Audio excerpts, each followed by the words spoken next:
Welcome to the Tech Egg. Don't get scrambled. Enjoy the video. In this video, I will show how to make green salad dressing easy method. Start by loading a blender with packed greens, olive oil, lemon juice, a clove of garlic, salt, and pepper. Pulse until smooth and creamy, scraping down the sides as needed. Taste and adjust oil or lemon for balance, then chill briefly so flavors meld for a brighter, fresher salad experience. It's quick and bright, perfect for gather simple ingredients before you start to save time and avoid overblending.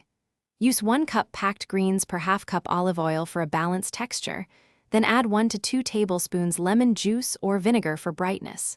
Include a small clove of garlic, a 1/4 teaspoon salt, and a pinch of pepper, then adjust after blending.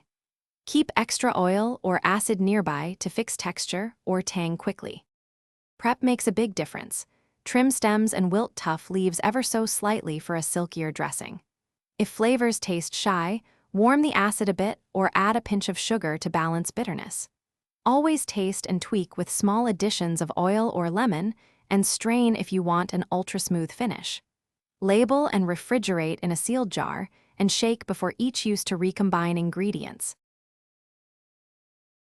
Thanks for watching. Consider subscribing if I helped unscramble your problems.